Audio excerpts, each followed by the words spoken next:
ሰላም ተማሪዎች እንዴት ናችሁ? እኔ ደህና ነኝ፣ እግዚአብሔር ይመስገን። ዛሬ ፍሬሽማን ጀነራል ባዮሎጂ ዘ ሚኒንግ ኤንድ ስኮፕ ኦፍ ባዮሎጂ የሚለውን ቻፕተር ዋንን እንመለከታለን። ቻናሉን ሰብስክራይብ በማድረግ ሼር በማድረግ እንዲሁም ቢቻላችሁ ቪፒኤን አብርታችሁ ሌላ ጊዜ ደግሞ ቪዲዮ ሲሰራ እንዲደርሳችሁ የደወል ምልክትን መጫን እንዳትረሱ።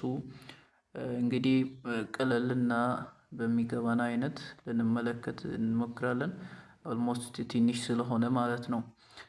ከመጀመሪያው ስንጀምር ባዮሎጂ ኢዝ አ ሳይንስ ስቴዲ ኦፍ ላይፍ ኤንድ ሊቪንግ ኦርጋኒዝም። ባዮሎጂ ህይወት ስላለው ነገር የሚያጠና ሳይንስ ነው ይለናል።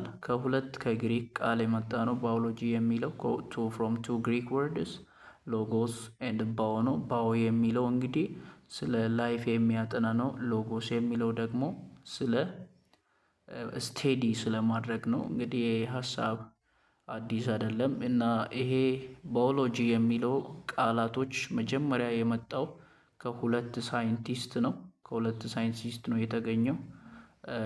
ፒር አንቶይን ዴ ሞኔንት እና ጄን ባፕቲስት ዴሌማርክ በሚባለው በሁለት ሳይንቲስቶች ነው ለመጀመሪያ ጊዜ ይሄኛውን ስም ያስገኘው ማለት ነው። እና ባዮሎጂ ኤርሊ ስቴዲ ኦፍ ሊቪንግ ቲንግስ ዋዝ ሪስትሪክትድ። በመጀመሪያ ባዮሎጂ በጀመሩ ዘመናቶች ላይ ስለ ፕላንት እና ስለ እንስሳት ብቻ በማጥናት ወይም ዞሎጂ እና ስለ ቦቴን ብቻ በማጥናት ሪስትሪክትድ የተገደበ ነበረ። ነገር ግን ከጊዜ በኋላ as the time passed new branches involved የተለያዩ የባዮሎጂ ቅርንጫፎች ኢንቮልቭድ አድርገዋል ከዞሎጂ እና ከቦቴን ማለት ነው ከቅርብ ጊዜ ወዲህ። ከዛ በፊት ግን ባዮሎጂ ስለ ሁለቱም ስለ ፕላንት እና ስለ እጽዋት ብቻ የሚያጠና ነበርና ኒው ቴክኖሎጂ ዲቨሎፕድ ኢን ፒውር ሳብጀክትስ አስ ዌል አስ ኢን አፕላይድ ፊልድ።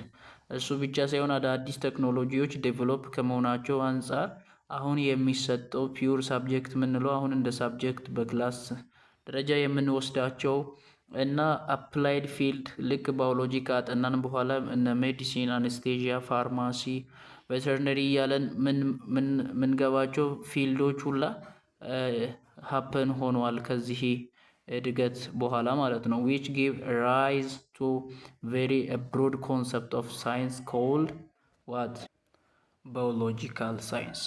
እና እንደዚህ አይነት ሰፊ እድገት ከማግኘቱ አፕላይድ ፊልድም ከመሆኑ አንጻር እንደ ሳብጀክትም ከመሰጠቱ አንጻር እንደዚህ ብሮድ ኮንሰፕቶች ሲጨመሩበት ባዮሎጂ እንደ ባዮሎጂካል ሳይንስ መጣ ማለት ነው። ባዮሎጂካል ሳይንስ ኢዝ extensively studied a substance inside the living cell to the broad scale concept of ecosystem and global environmental change። ባዮሎጂ የምንለው እንደዚህ እያደገ መጣና አሁን ባለው ኮንዲሽን በሊቪንግ ሴላችን ውስጥ ካለው ሰብስታንስ አንስቶ እስከ ዓለም አቀፍ ባለው ኢንቫይሮንመንት ዓለም አቀፍ ያለውን የኢንቫይሮንመንትን ሁኔታ የሚያጥና ትልቅ ፊልድ ሆኗል ማለት ነው። ምን ማለት ነው? በዚህ ሰዓት ላይ ኢንቫይሮንመንታል ቼንጅ የምንላቸው በግሪን ሃውስ ሊሆን ይችላል፣ በተለያዩ ኢሚት በሚደረጉ ኬሚካሎች how our environment can be polluted የሚለውን ባዮሎጂ ያጠናል። እሱ ብቻ ሳይሆን በሊቪንግ ሴሎች ውስጥ ስላሉ ጥቃቅን ስለሆኑ ከኦርጋኔል አንስቶ እዛ ውስጥም ካሉ ከዲኤንኤ ጂንስ ከዛ አንስቶ እስከ ግሎባል ያለውን የሚያጠና ሆኖ አድጓል በአሁኑ ሰዓት ማለት ነው ባዮሎጂ። እና it also concerned with the physical character and the behavior of organism living today and long ago። ከዚህ በፊት ለብዙ ዘመን በፊት የነበሩ እንስሳቶችና አሁን ያሉ የእንስሳቶችን ባህሪና ካራክተራቸውን የሚያጠና ነው ባዮሎጂ። እና ይሄን በሚያመጠናበት ጊዜ እነሱ እንዴት ተገኙ፣ how exist እንዴት አደረገ አንድ ኦርጋኒዝም እና ይሄ ኦርጋኒዝም ከሌላው ጋራ ያለው each other relation እንዴት ነው፣ ከሌላ ጋራ ብቻ ያለው ሳይሆን ከኤንቫይሮንመንቱ ጋራ ያለው ግንኙነት እንዴት ነው የሚለውን ያጠናል። እና ኢንቲሜትሊ በጣም ፎከስ አድርጎ የሚያጥነው ስለ ሁማን አይምሮ፣ ስለ ሰው ልጅ አይምሮ፣ ስለ ጂን፣ ከዛም አልፎ ደግሞ ስለ ፋንክሽን ኦፍ ሪፕሮዳክቲቭ ሲስተም፣ ስለ መራቢያ አካላት ስራቸው እንዴት እንደሆነና ሲስተሙ ራሱ እንዴት እንደሆነ የሚያጠናልን ሳይንስ ነው ማለት ነው ባዮሎጂ። ስለዚህ ባዮሎጂን ምን ማለት እንችላለን? እስካሁን ላይፍ ኤሪያ ላይ እየዞረ ስለሆነ ምን ማለት እንችላለን? ሳይንስ ኦፍ ሊቪንግ ቲንግ፣ ስለ ህይወት ስላለው ነገር የሚያጠና ነው ማለት እንችላለን። እና ዛት ዋይ ለዛ ባዮሎጂ አንዳንድ ጊዜ ምን ይባላል? ስለ ህይወት የሚያጠና ባዮሎጂ ወይም ህይወት ያለው ሳይንስ ብለን እንጠራለን ማለት ነው። ላይፍ ሳይንስ ካን ቢ ዲፋይንድ አስ ሲስተማቲክ ስቴዲ ኦፍ ሊቪንግ ቢንግ ስቴዲ ኦር ሲስተማቲክ በሆነ መንገድ ህይወት ስላለው ነገርም ስለሚያጠና ባዮሎጂን አንዳንድ ጊዜ ላይፍ ሳይንስ ብለን እንጠራለን ማለት ነው። እንግዲህ ባዮሎጂ ስለ ሳይንስ ያጠናል ካለን እስቲ ስለ ህይወት ስለ ላይፍ ያጠናል ካለን ስለ ላይፍ ኔቸር ኦሪጂን ኦፍ ላይፍ ምን ይላል የሚለውን እንመለከት።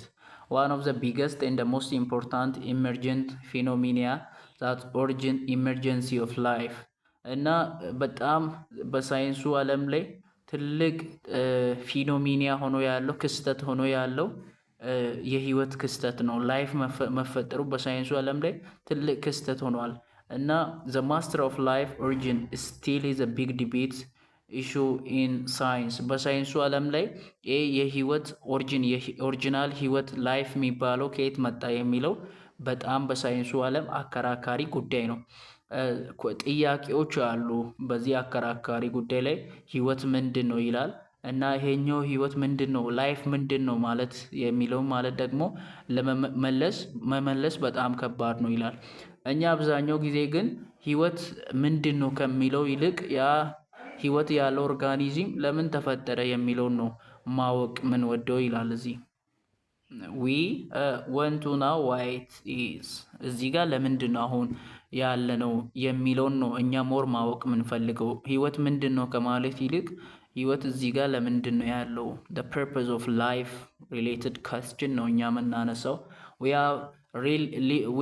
we are really asking in physical term why specific material system is organism እሺ does not something else የሆነ ፊዚካል የሆነ ኦብጀክት ማቴሪያል አይተን አንዱ ህይወት አለው እንላለን፣ የሌላኛው የለም እንላለን።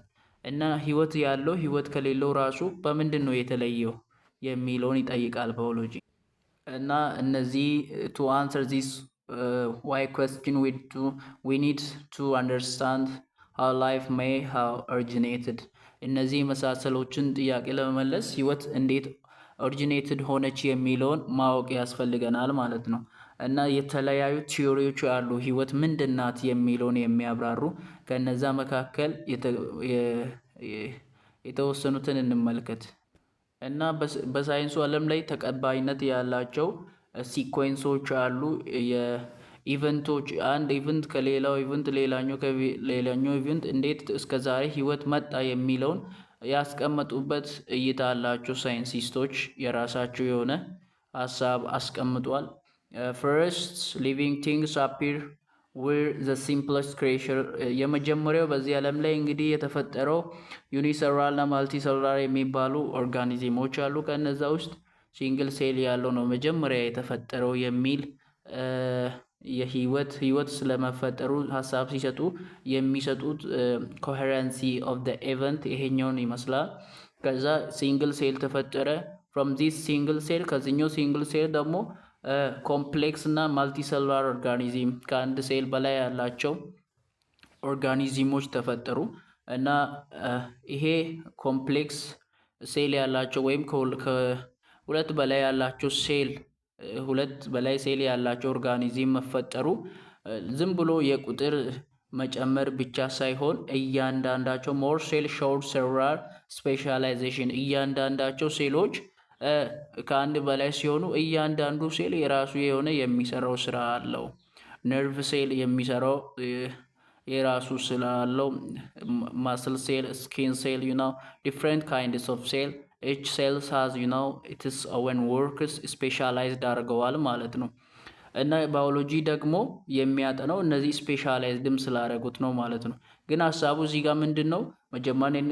መጀመሪያ ሲንግል ኦርጋኒዝም ነበረ። ከዛ መልቲ ሰሉላር ኦርጋኒዝሞች ከዛ ተገኙ። ማልቲ ሰሉላር ኦርጋኒዝም ከዛ ተገኙ ማለት ዝም ብሎ ስለ ሴል ቁጥር ብቻ ሳይሆን እነዚያ ማልቲ ሰሉላር የሆኑ ኦርጋኒዝሞች እያንዳንዳቸው ስፔሻላይዝድ ያደርጉበት ኤሪያ አላቸው ማለት ነው። ልክ ደን ሊቪንግ ማለቴ ዋን ሲንግል ሴል ያላቸው ኦርጋኒዝሞች ማልቲ ሰሉላር ሴል ያላቸውን ኦርጋኒዝሞችን እንደፈጠሩ በሚሊዮን እና በቢሊዮን ከሚቆጠሩ አመታቶች ጀምሮ በተከሰተው በኦርጋኒዝሞች ውስጥ በተከሰተው ለውጦች የዛሬው ፕላንት እና አኒማል የምንላቸው ሴሎችም ኦርጋኒዝሞችም መጥተዋል ማለት ነው ብሎ የሚያዩ ናቸው እነዚህ ሰዎች።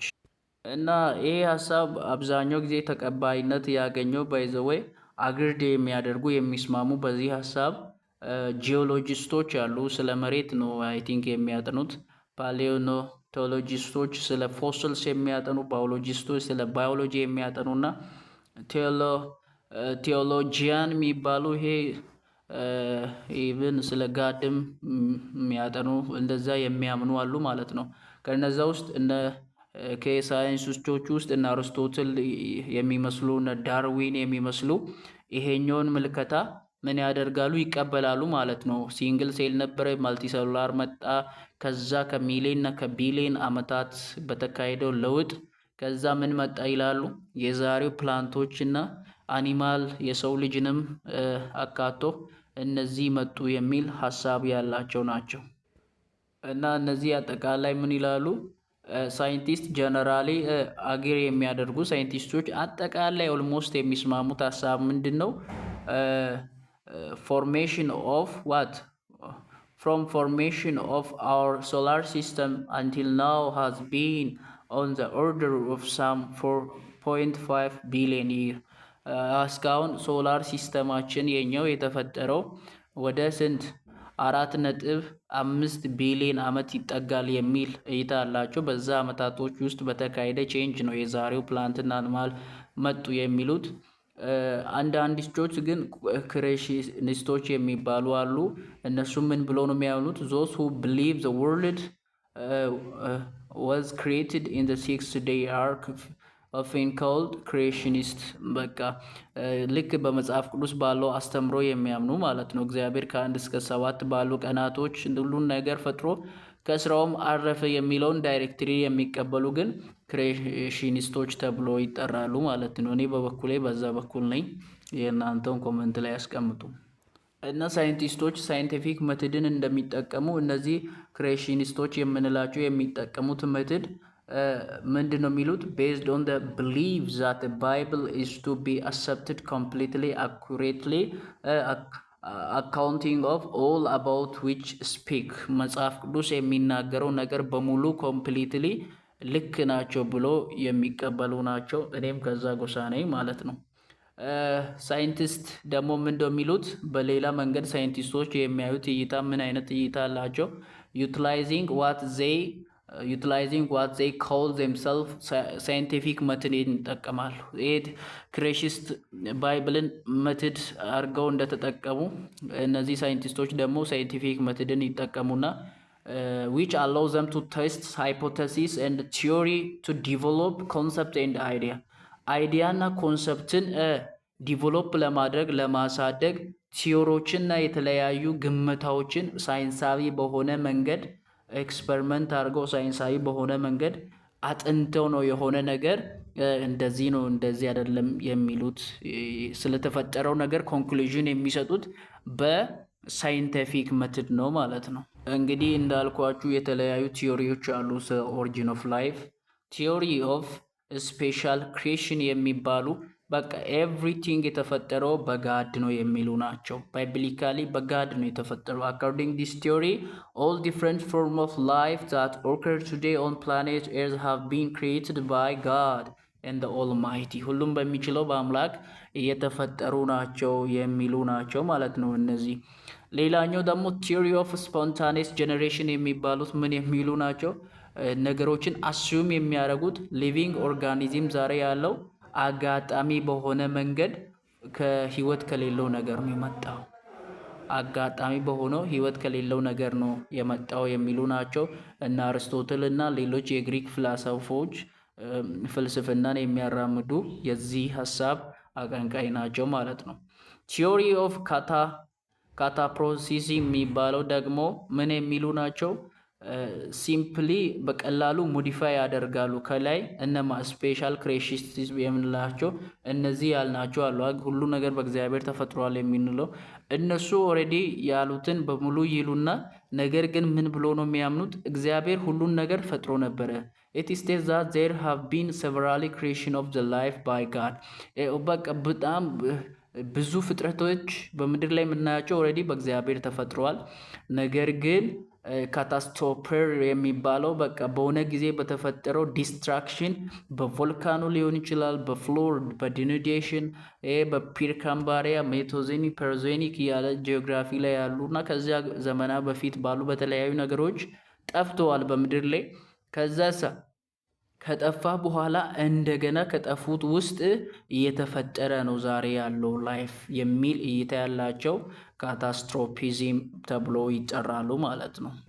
ይሄው እዚህ ጋር ምን እንደሚሉ each new creation consider of a life from different form that previous ones መጀመሪያ ከነበሩት ነው የመጡት የሚሉ ናቸው። በምን ምክንያት ተጠፋ? እነዚያ በጂኦግራፊካል ዲስተርባንስ በተፈጠረው በወቅቱ በተፈጠረው በመሬት መንቀጥቀጥ፣ በቮልካኖ ኢረፕሽን፣ በተለያየ ከፍተኛ በሆነ ዝናብ፣ በተለያየ ነገሮች ብቻ በኤርዝ ኪውክ ጠፋ። ከዛ ከጠፋ ውስጥ ነው የተፈጠረው የሚሉ ናቸው። እነዚህ ደግሞ ኮስሞዚክ ቲዮሪ የሚባሉ ምንድን ነው የሚሉት? አኮርዲንግ ዲስ ቲዮሪ ላይፍ ሃዝ ሪችድ ዚስ ፕላኔት ኤርዝ ፍሮም አዘር ሄቨናል ቦዲ ሳች ሜታሮሳይስ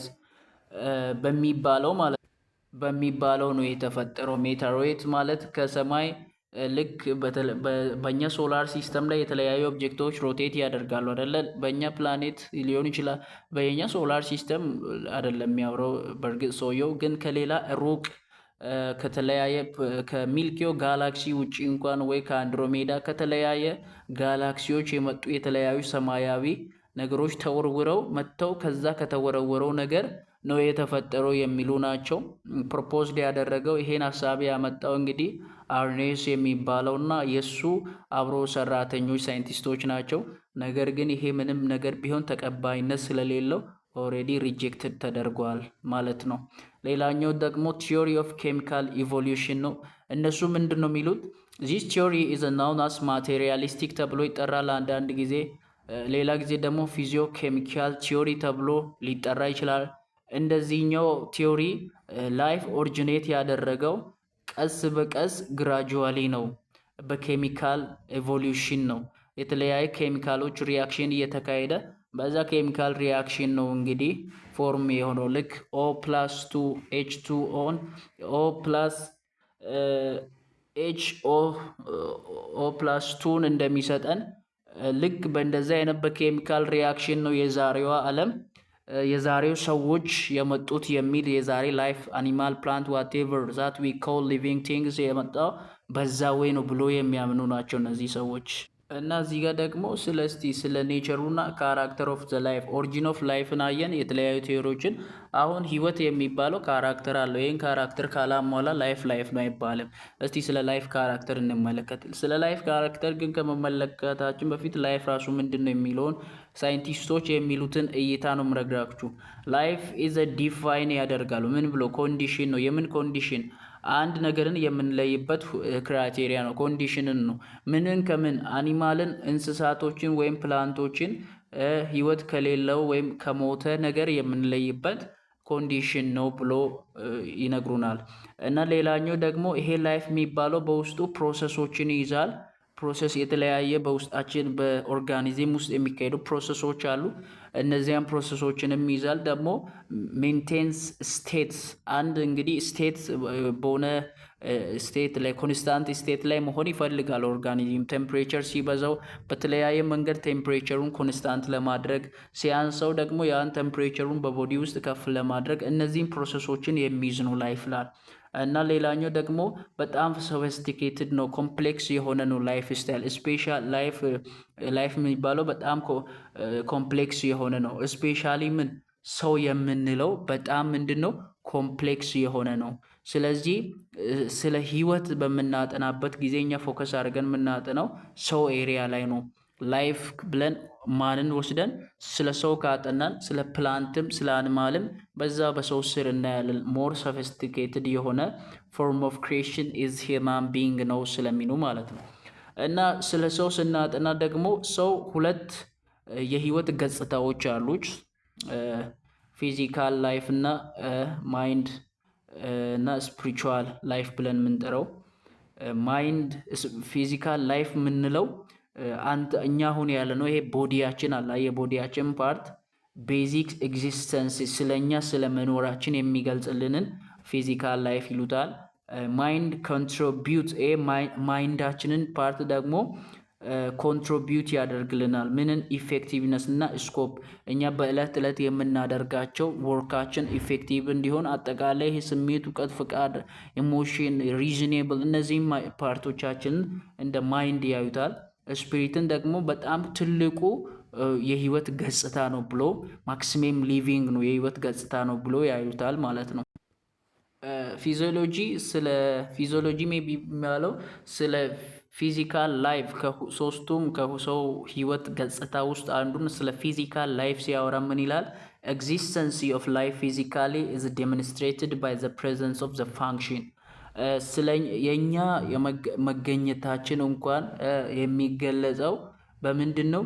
አሁን ሰዓት ላይ ባለን ፕሬዘንስ በሆነው አሁን በምናደርገው ነገር ነው የኛ መኖርና አለመኖር ራሱ የሚገለጠው።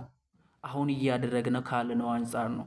አሁን እያደረግነው ያለነው አንጻር ደግሞ የሚገለጠው በላይፍ ፊዚካል ነው የሚል አመለካከት አላቸው ማለት ነው። እንግዲህ በሎወር ግሬድም ያየናቸው ነገሮች ናቸው። አንድ ነገር ህያው ነው በቃ ህይወት አለው ካለን የግድ እነዚህን ነገሮችን ኤግዚባይት ያደርጋል። አንደኛው ሬፕቴቢሊቲ ነው። አቢሊቲ ቱ ቢ ኤግዛይትድ ኦር ዲቴክትድ ሰፈሩን ምን ኤሪያው ላይ ያለውን ነገሮችን ዲቴክት የማድረግ አቅም፣ ሙቀት ሊሆን ይችላል፣ ቅዝቃዜ ሊሆን ይችላል፣ የተለያዩ ጠረኖች ሊሆን ይችላል። እነሱን ፊል አድርጎ የመቻል አቅሙ ካለው ነው ህይወት ነው የሚባለው። እና ለዛ ደግሞ ሪስፖንስ መስጠት ከቻለ የሆነ ነገር አሽትቶ እንደሸተተው ደግሞ የመሽተት ፐርሰፕሽን ካለው ማለት ነው። ሴንሴሽን አለ፣ ፐርሰፕሽን ፐርሰፕት ካደረገ ነው ሊቪንግ ህያው ነው የሚባለው የሚሉት። እና ግሮዝ እና ሪፕሮዳክሽን ስለ ማደግም ይዛል። አንድ ነገር ህያው ነው ለመባል ማደግ አለበት። ሌላኛው ደግሞ መራባት አለበት።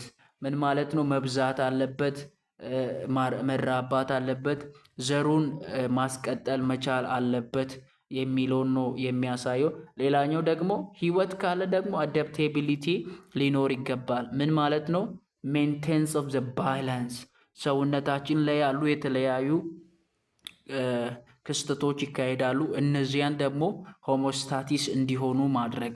ለምሳሌ እኛ መኖር ሰርቫይቭ ማድረግ የምንችለው በ37 ዲግሪ ሴልሺየስ ኢንተርናሊ ኢንቫይሮንመንታችን በዛ ሞር ሱቴብል የሚሆን ከሆነ ለምሳሌ በሆነ ኬዝ የተነሳ ሰውነታችን ወደ 38 ወይ 40 ምናምን በሚጠጋበት ጊዜ በውስጣችን ያለው ኢንዛይም ሲስተም በሙሉ ምን ይሆናል? አፌክትድ ይሆንና በውስጣችን የሚካሄደው ባዮሎጂካል ኬሚካል ሪያክሽን በሙሉ ዲስተርባንስ ሲሆን መጨረሻ ላይ ለሞት እንዳረጋለን። እነዚህ ነገሮች በሚሆንበት ጊዜ ቦዲያችን ነገሮችን ሜንቴን የማድረግ አቅሙ ቴምፕሬቸር ሲበዛ መቀነስ፣ ሲያንስ ደግሞ እነዚህ ነገሮችን ባላንስ የማድረግ ነገር ካለው ነው ላይፍ አለ የምንለው የሚለው። ሌላኛው ደግሞ ሜታቦሊዝም ነው። ሜታቦሊዝም ማለት ኤቭሪ ባዮሎጂካል ሪአክሽን ዛት ቴክስ ፕሌስ ኢን አወር ባዲ በእኛ ሰውነት ላይ የሚካሄደው የትኛውም ሰውነታችን ውስጥ የሚካሄደው ሪያክሽን ነው ሜታቦሊዝም የሚባለው። ምናልባት ካታቦሊዝም እና አናቦሊዝም ተብሎ ይከፈላል። ለምሳሌ አናቦሊዝም ስንል ሰውነታችን ፕሮቲንን የሚያዘጋጅበት መንገድ አንዱ መንገድ ሊሆን ይችላል። ካታቦሊዝም ስንል ደግሞ ወደ ውስጣችን የገባውን ሰውነት የኛ ሴል መጠቀም ወደሚችለው ኤቲፒ ፎርም የምንቀይርበት አንዱ ካታቦሊዝም ወይ ሊሆን ይችላል። አጠቃላይ ግን እዚህ ጋር ያለው ምን የሚል ነው? ትራንስፎርሜሽን ኦፍ ኢነርጂ ነው። የኢነርጂን ፎርም መቀየር ነው። አንደኛው እንግዲህ ቅድም ካታቦሊዝም ውስጥ እንዳልኳችሁ ኤቲፒ ሴላችን መጠቀም ወደሚችለው ታይፕስ ኦፍ ኢነርጂ ወደ ኤቲፒ ይቀየራል። እሱ በሜታቦሊዝም መንገድ ነው ማለት ነው። እና ኮንሰፕቱ ሀሳብ ነው በሎወር ላይ ያየነው ነው፣ ግን ጀነራል ስለሆነ በጣም ሾርት ነው። ዩኒት ዋንን አሁን ሞጁሉን ብትመለከቱ በጣም ትንሽዬ ናት። እዚች ጋር ደግሞ ምን የሚል አለ? እነዚህ ከላይ ያየናቸው ፕሮፐርቲዎች ካን ቢ ሪቴንድ ፎር ዌል by tissue after days of the organism, so there is another measure of the life which we understand only in part. እና አንዳንድ ጊዜ የሆነ ኦርጋኒዝም ከሞተ በኋላ ከላይ ያየናቸው ፕሮሰሶች ይቀጥላሉ እና እነዚህ ነገሮች ደግሞ መቀጠላቸው ራሱ እኛ ያላወቅናቸው ብዙ ባዮሎጂካል ነገሮች እንዳለ ያስገነዝበናል ማለት ነው። የሆነ ኦርጋኒዝም አሁን ለምሳሌ እንደሞተ ስኪን ላይ የሚካሄደው ነገር፣ በተለያዩ ኦርጋኖች ላይ የሚካሄደው ነገር ሜታቦሊክ ሬቱ ሊቀጥል ይችላል እስከ ተወሰነ ታይም። ከዛ በኋላ ኮምፕሊትሊ አጠቃላይ ሲስተሙ መስራት ሲያቆም ነው የሚሞተው እና ሰውየው እንደሞተ እንዳለ ፓርቱ አይሞትም። የሆነ ኤሪያ ላይ እነዚህ ከላይ ያየናቸው ነገሮች ሊቀጥሉ ይችላሉ።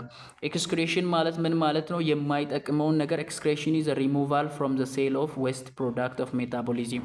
ሜታቦሊዝም ነው ያልነው በውስጣችን የሚካሄደው የተለያየ ባዮሎጂካል ሪያክሽን ነው። ባዮሎጂካል ሪያክሽን እንግዲህ በሚያካሄድበት ጊዜ የተለያዩ አላስፈላጊ የሆኑ ሪመናንቶች የሚቀርፉበት መንገድ ነው ኤክስክሬሽን የምንለው ማለት ነው።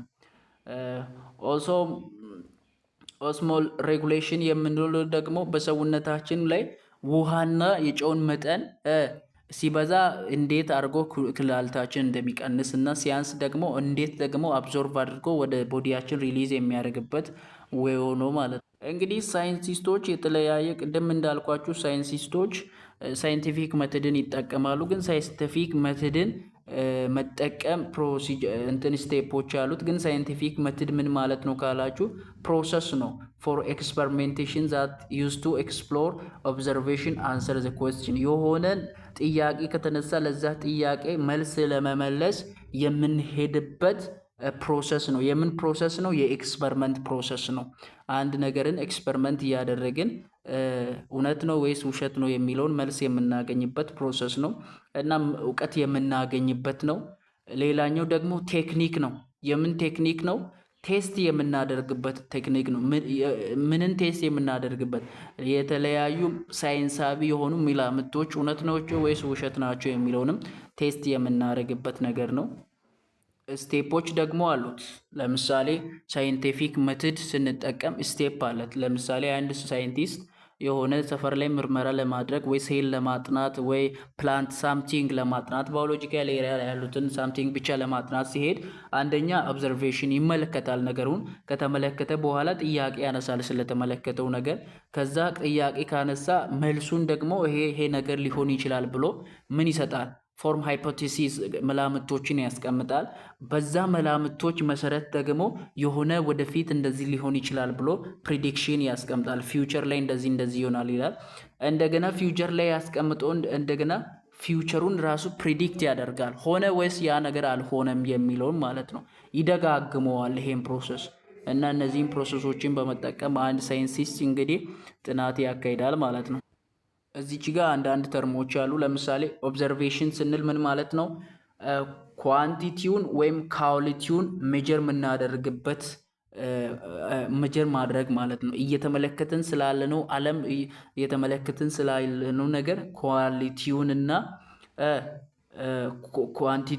ኳሊቲውን ኳንቲቲ ስንል ቁጥር ጋር የተያዘ ነው። ኳሊቲ ስንል ግን ቢሄቨሩ ካራክተሩ ጋራ ከሚያሳየው ነገር ጋራ የተያያዘ ነው። ኢንተርፈረንስ የምንለው ከዚህ በፊት ባለን እውቀት ላይ ተመስርተን ሌላ ነገር የምናውቅበት መንገድ ነው።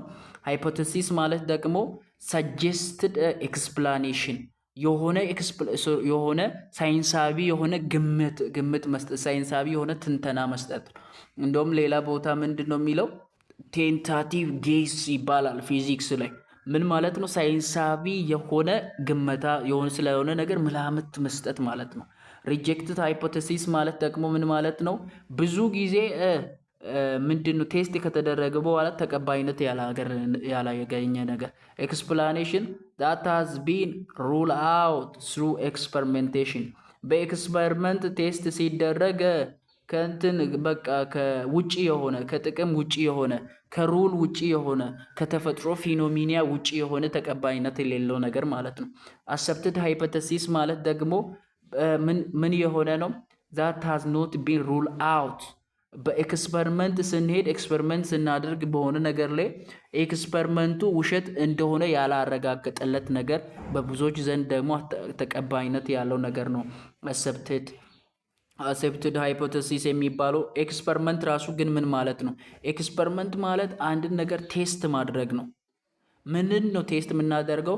ሃይፖቴሲስን ሊሆን ይችላል የሆነ ከዚህ በፊት አውቀናል ብለን እውነት ነው ልክ ነው ብለን ያስቀመጥነውን ነገር ሳምቲንግ ኦልሬዲ ነውን ብለን ወይም ቫሊድ ነው ብለን ያስቀመጥነውን ነገር አይ እውነት ነው ወይስ አይደለም የሚለውን እንደገና ቴስት ማድረግ ነው ኤክስፐሪመንት የሚባለው። ሳይንሳዊ መትድ ማለት ደግሞ ፕሮሰስ ነው። የምን ፕሮሰስ ነው? የሳይንሳዊ ጥናት የምናካሂድበት ፕሮሰስ ነው። ሳይንቲፊክ ኢንቨስቲጌሽን የምናደርግበት ፕሮሰስ ነው ማለት ነው። ቲዮሪ ግን ምን ማለት ነው? ቲዮሪ ማለት ሃይፖቴሲስ ነው። ግን ይሄ ሃይፖቴሲስ ብዙ ጊዜ ቴስት ተደርጎ ጸንቶ የቀረ ነው። ቴስት መደረጉ ውሸት እንደሆነ ያላረጋገጠለት እሱ ብቻ ሳይሆን ኔቨር ወደፊትም ደግሞ ሪጀክት ሊዳረግ የማይችል ብዙ ጊዜ ቴስት ተደርጎ ተመርጦ የተወሰደ ሀሳብ ነው ማለት ነው። እዚች ጋር የመጨረሻው ምን ምትልናት? ሳይንቲፊክ መትድ is based on the testing of hypothesis and experimentation። ሳይንሳዊ መትዶች ቤዝድ አድርጎ የሚሰራው ሃይፖቴሲሶችን የተለያዩ ግምቶችን መላምቶችን ኤክስፐሪመንት በመስራት ቴስት በማድረግ ነው። ኤክስፐሪመንት ሲሰራ ቴስት ሲያደርግ ሁለት ግሩፖችን ያካታል ይላል። ይሄ አጠቃላይ ሀሳቡ አንደኛ ኮንትሮል ግሩፕ የሚባል ነው። ሌላኛው ደግሞ ቫሪያብል የሆነ ግሩፕ ነው። እና ኮንትሮል የሚባለው ግሩፕ ምን እንደሆነ በአንድ ምሳሌ ልንገራችሁና እንጨርሳለን። ለምሳሌ የሆነ ፕላንት አለ እንበል።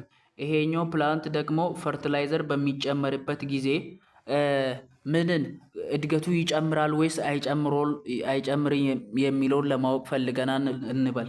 እና እዚህ ጋር ደግሞ ሁለት እጽዋቶችን ፕላንትን እናዘጋጅና ይሄኛው ፕላንት ምንም አይነት መዳበሪያ የማንጨምርለት ፕላንት ምን ተብሎ ይጠራል? ኮንትሮል ይባላል። ይሄኛው ደግሞ ፕላንት መዳበሪያ የምንጨምርበት ፕላንት ምን ተብሎ ነው የሚጠራው? ኤክስፐሪመንታል ግሩፕ ይባላል። ይሄ ኮንትሮል ግሩፕ ይባላል። እና እዚህ ጋር በዚህኛው ላይ ኤክስፐሪመንት በምንሰራው ላይ ለምሳሌ መዳበሪያ የጨመረን መዳበሪያ እንጨምርበታለን። በዚህኛው ላይ ደግሞ አንጨምርበትም። ከዛ ግን ተመሳሳይ የብርሃን ፀሐይ ያገኛል፣ የወተር ፀሐይ ያገኛል።